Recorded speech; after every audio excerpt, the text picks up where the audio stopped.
Hey everybody, welcome back to Dinner and a Tip. My name is Brenda and I'm going to be your cooking guide. Make sure you subscribe. Might not seem like a big deal to you, but for us, it's a huge deal and I'd appreciate it if you would help us out by doing that.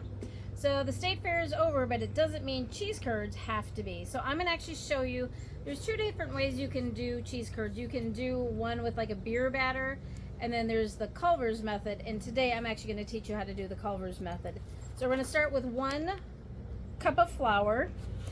And then we're going to do 2 eggs and 1 tablespoon. Well, that didn't go as well as planned. You know what? We're just going to keep rolling with it. We'll just get an extra egg. Sometimes life isn't always perfect.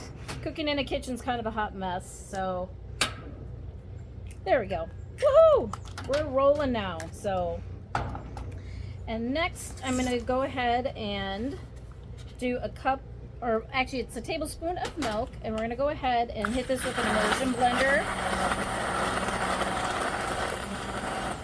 You can hand mix this as well.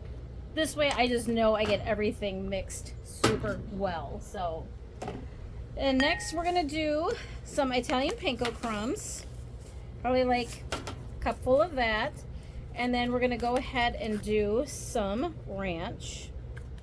The ranch is not a Culver's thing, but what the heck, everything's better with ranch. So, and then I actually already did a couple teaspoons, 2 teaspoons of salt in this. So next we're gonna go ahead and start with the cheese curds. I got the Cajun ones. They're not overly spicy, but whenever I can get extra flavor, I am all about that. So mix your ranch and your panko.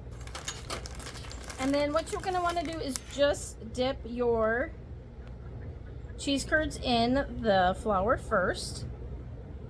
You want to shake off that flour because otherwise it's going to get into your egg batter. So I'm going to go ahead, float those, get them nice and covered on each side. And then I'm just going to use a fork to kind of get these guys out. So this one, we actually have to do, and then I'm going to take a dry fork to get the panko on these guys. So these are going to actually have to go in the freezer for about 30 minutes, or you could do these a couple days ahead of time if you've got a big game coming up or a big party and you want to have people over. You don't have to worry about pulling this recipe together at the last minute. I'm guessing you could actually add maybe some Parmesan. There's lots of different options that you can do with cheese curds. So go ahead and keep fishing them in out of the flour.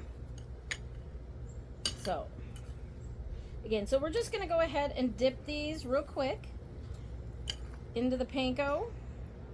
You want to kind of make sure that you get a little of that extra egg off before you go into the next step. So, and then I'm just putting this on a drying rack. That way I'm making sure everything's covered. I make sure everything is not resting and getting like weird flat spots on your cheese. So I'm going to keep working on these, and then we're going to come back in about 30 minutes after they've come out of the freezer. Going to show you how to deep fry them and give them a try. We'll be back soon. Hey, welcome back. So we just finished these in the freezer for about 30 minutes. Our oil temperature is probably about 350 to 375. Just going to go ahead and toss a couple in at a time.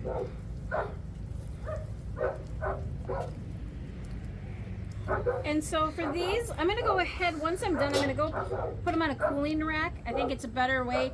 That way the grease doesn't pool all next to them. So, and these only take a couple minutes, probably like 1 to 2 minutes to cook on these. The grease is very hot, so it's very bubbly today. And we've actually used this grease for a couple different recipes. I kind of, to save money, I go ahead and I strain my grease through a strainer once it's cool. And that way I can kind of reuse it 2 or 3 times as long as I wasn't cooking with like shrimp or anything. So go ahead and check on these guys. You don't want to put too many in at a time where you can't keep an eye on them. So, but while these are cooking, I'm going to go ahead and, so again, these ones are a Culver style cheese curd, not necessarily the beer battered ones that you would get at the state fair. These have a little bit more crunch to them than probably like the beer battered one. So Because I don't need to go back to Culvers anymore. I can make these cheese curds at home. But let's go ahead and pull a couple of these out.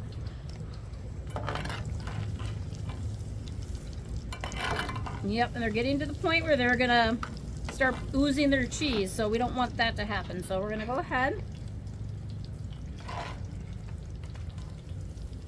put this right on here, and it's fine that this oil is gonna drip onto the Blackstone. I don't really care about that. It's easy enough to clean up.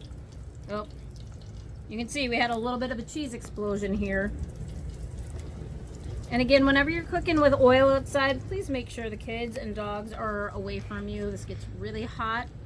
You know, it says it's about 375, but I'm guessing to the bare skin, feels a whole lot hotter than that. So I'm gonna go ahead and keep frying these guys up. We're gonna try, the kids are gonna try these in a little bit. So go ahead, subscribe, and we'll see you next time. Eat happy.